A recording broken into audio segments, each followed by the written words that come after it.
Merhaba dostlar. Motorlu testere ile odun keseceğiz. Buyurun başlayalım.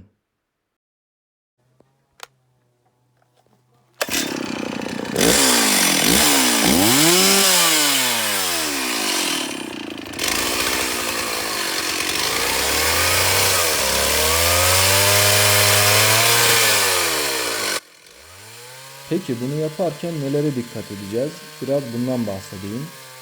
Öncelikle motoru ilk başta elinizde çalıştırmamanız gerekiyor. Ben daha önce yerde çalıştırdığım, motoru ısıttığım için motor sıcak.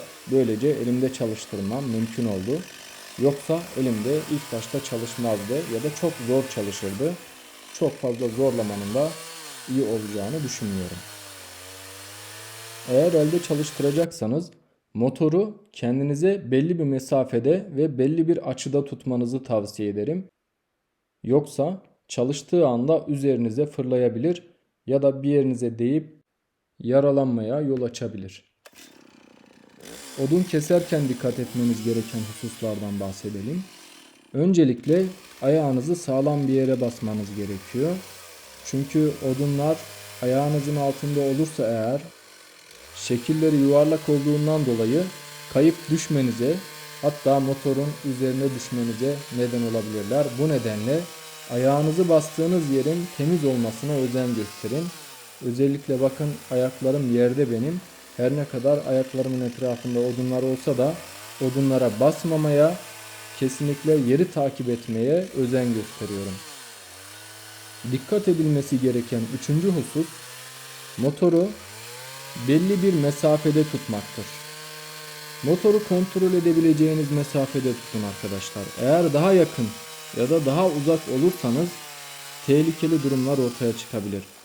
Daha uzak olduğunuz takdirde motorun kontrolünü kaybedip motorun sizi kendine çekmesine imkan vermiş olursunuz.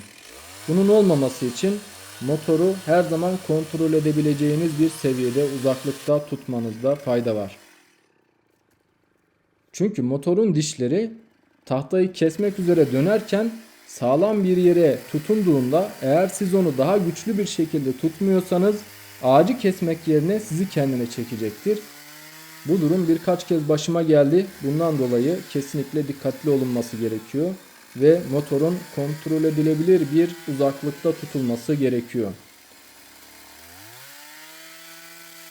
Dördüncü olarak, yanınızda, etrafınızda çalışan birisi varsa, odunları toplayan ya da odunları dizen, onlara dikkat etmeniz gerekiyor. Çünkü bazen insan kendi işini yaparken yanındakinin nerede olduğunu ya da ne yaptığını fark edemiyor.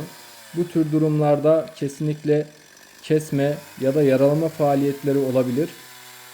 Bunun olmaması için her hareketinizde etrafınızdakilerin ne yaptığını az çok bilerek hareket edin.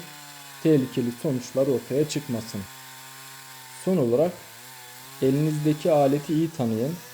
Eğer motorunuz güçlüyse ikişer üçer tane odunu birden kesebilirsiniz.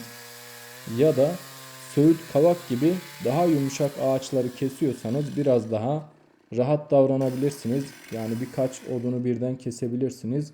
Ancak meşe gibi sert bir ağacı kesiyorsanız kesinlikle 2-3 tane keserken dikkatli olun.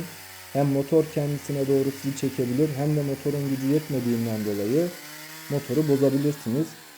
Bu durumda da işiniz yarım kalır. Bunun olmaması için kestiğiniz ağacı iyi tanıyın. Elinizdeki aletin gücünü ona doğru bir şekilde uyguladığınızdan emin olun.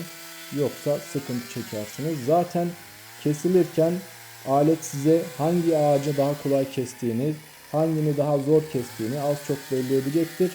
Bunları tanıdıktan sonra işinizi daha iyi yapacaksınız.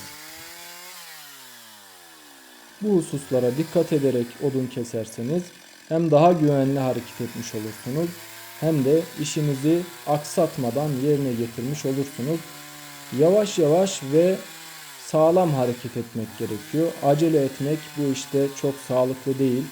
Onu belirteyim. Eğer yorulursanız kesinlikle bırakın. Çünkü makinenin nerede sizi kendine doğru çekeceğini kestiremeyebilirsiniz. Güçlü olmanız gerekiyor. Güçlü olmak için de yorulduğunuzda durup dinlenmeniz faydalı olabilir. Hepinize kolaylıklar diliyorum. Görüşmek üzere.